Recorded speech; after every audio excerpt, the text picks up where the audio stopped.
Hello साथियों, सभी लोग को नमस्कार। मैं दीपक सर टारगेट क्लासेस से।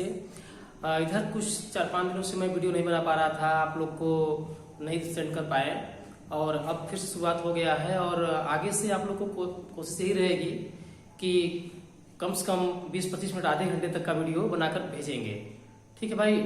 तो आज आप लोग को पढ़ाएंगे घातांक और करड़ी से संबंधित प्रश्न। करड़ियों के प्रश्न आते हैं तो थोड़ा सा कुछ प्रॉब्लम होता है, तो देखिए आज इस तरह के प्रश्न के लिए आप लोग को ट्रिक द्वारा बताएंगे, तो समझिएगा।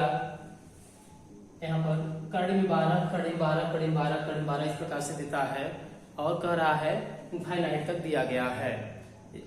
ठीक है, तो इसका आंसर क्या होगा? अगर हम यहाँ पर देखते हैं तो करड़ी 12, करड़ी 12, करड़ी 12 आज बेसिक तरीके से समझाएंगे आप लोग को, देखिएगा। तो यहाँ पर इस तरह से दिया गया है। सबसे पहले हम यहाँ देखते हैं 12 दिया गया है, तो आप इसको बराबर मानकर फैक्टर द्वारा भी कर सकते हैं और एक शॉर्ट ट्रिक है इसका। तो आइए अच्छा ट्रिक द्वारा देखा जाए। तो ट्रिक में करना क्या है, हमको यहाँ पर देखें यम और अगला खंड m+1 और बराबर में n। और यम क्या रहेगा? यहाँ का जो संख्या दिया गया है वो संख्या रहेगा, एक समान संख्या दिया गया है। करीब 12, करीब 12, करीब 12 करके या करीब 6 करके इस प्रकार से दिया रहता है। तो हमको m का मान देख रहे हैं 12 दिया गया है, यहाँ पर मान लिया जाए और यहाँ पर m और m+1 यानी हमारा एक बढ़ करके रहना चाहिए। इस रूप में हमको तोड़ देना चाहिए इसको। तो इस रूप में अगर हम तोड़ते हैं तो इसको देखा जाए तो सबसे पहले हम इसको तोड़ देते हैं। अगर हम यहाँ पर जैसे चेक कर देते हैं, यहाँ पर दिया गया है 3 और अगले में 3+1 रखते हैं तो बराबर यहाँ जो संख्या दिया गया है 12 वो वाला आना चाहिए। तो देखते हैं तो यहाँ 3 और 3 और 1 4 और बराबर 12 आ रहा है। तो देखा गया ये आ गया। तो हमें इसमें से इसका खंड क्या किए 4×3 यानी m और m+1 यानी एक बढ़ करके होना चाहिए। तो बड़ी संख्या को पहले रख दिया है। तो यहाँ देखा जाए तो जब ये संख्या प्लस प्लस प्लस में करके दिया गया हो तो हमने इसका फैक्टर किस रूप में किया? मेन फार्मूला देखिए ये है, इसी रूप में हमेशा हमें तोड़ देना है। तो m और m+1 के रूप में जब इसको तोड़ते हैं तो बराबर m आ रहा है यानी 4×3 यानी 12 आ रहा है। तो जब प्लस प्लस प्लस करके दिया गया हो तो इसका आंसर आप इन दोनों खंडों में से बड़ा वाला मान बताएंगे। तो हमारा राइट आंसर क्या हो जाएगा? ये हो जाएगा। यानी आपका क्या मैंने समझाया आप लोग को, जब प्लस प्लस प्लस करके दिया गया होगा तो इसका हमेशा आंसर आपका बड़ा वाला मान, इस दोनों मानों में से बड़े वाले मान को आप उत्तर बताएंगे। यानी आपका आंसर क्या हो जाएगा? 4। आंसर 4 होगा। कभी कभी आप लोग को इसका आंसर माइनस वाला भी देता है, लेकिन ऐसा नहीं होगा कि माइनस वाला भी आंसर दे दे एक साथ और प्लस वाला भी दे दे। तो आप इस तरह के सवाल को करेंगे, बड़े वाले मान को उत्तर बता देंगे। आप भाई इस पॉइंट को नोट कर लीजिएगा जो मैं बोल रहा हूँ कि अगर प्लस प्लस प्लस में करके दिया गया है तो m+1 बराबर n के फॉर्म में आप इसको तोड़ देंगे और तोड़ने के बाद क्या है कि आप इस दोनों खंडों में से बड़े वाले मान को उत्तर बताएंगे। ओके, तो अगला क्वेश्चन मैं समझा रहा हूँ, देखिएगा। यहीं पर थोड़ा सा बस परिवर्तन होता है भाई। अगर इसी में हम संख्या को चेंज कर देते हैं, आइए देखते हैं संख्या को चेंज कर दिया जाए। तो जैसे आप इसको चेंज करते हैं, यहाँ देखें यहाँ पर आ गया 6। अब बताइए, तो जैसे मैंने इसको हल किया तो देखें अब क्या आएगा?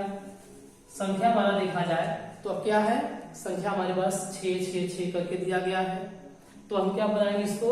यहाँ पर 6 n का मान पहले 6 रख देते हैं। अब यहाँ पर ऐसा मान रखा जाए, ऐसा मान रखिए कि m और m+1 करने के बाद उसका आ जाए। तो जैसे अगर मान लीजिए मैं यहाँ 3 रखता और 3 1 4 तो ज्यादा हो जाता, तो हमें ऐसा मान लेना है कि इसके बराबर आ जाए। तो हम पहले रखते हैं 2 और यहाँ रखते हैं 2+1।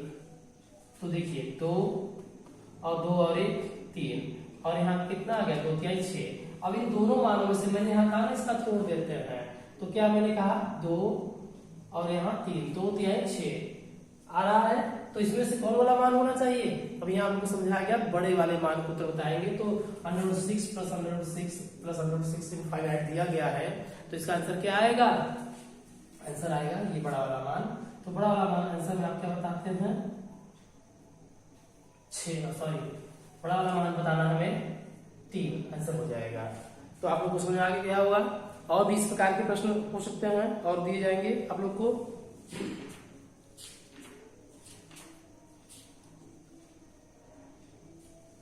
जैसे एक क्वेश्चन यहाँ पर देखिए, अगला प्रश्न आपका इस प्रकार से है,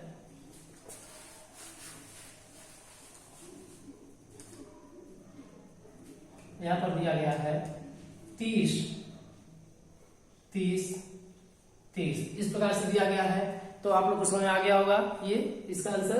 देखिए 30 30 30 करके दिया गया है, तो हम इसको m और m+1 के रूप में इसको भी तोड़ देते हैं। तो n की वैल्यू यहाँ पर आप लोग समझिएगा, n की वैल्यू दिया गया है 30, और जैसे ही आप इसको हल करते हैं 30, तो यहाँ पर कितना रखा जाए, तो यहाँ पर हम रखते हैं 5 और 5+1, तो अगला आएगा 5 और 5 और 1 जोड़ते हैं 6। तो देखिए ऐसा करना था कि 5 और 1 6 करने तो हम इसको 10 से 31 भी कर सकते थे, ठीक है, 15 दूना 30 कर सकते थे, लेकिन यहाँ पर हमें ऐसा लिखना है कि m+1 के फॉर्म में रहे, यानी यहाँ पर एक बढ़कर के आना चाहिए। तो 5 और 1 6, तो यहाँ देखा जाए तो बड़ा वाला मान आपका इसमें 6 और 5 आया, तो 6 पंजे 30, यानी हमने कहा था कि ऐसे सवाल का उत्तर क्या देना है, बड़े वाले मान का आंसर देना है। तो आपका आंसर क्या आ जाएगा, आंसर आएगा 6, इसमें 6 पंजे 30, 6 आंसर हो गया। तो इस प्रकार के और भी वीडियो बनाते रहेंगे, देते रहेंगे सवाल आप लोग को नेक्स्ट वीडियो में। तो देखते रहे दीपक सर का क्लास, टारगेट क्लासेस। सभी लोग को धन्यवाद, शुभ रात्रि।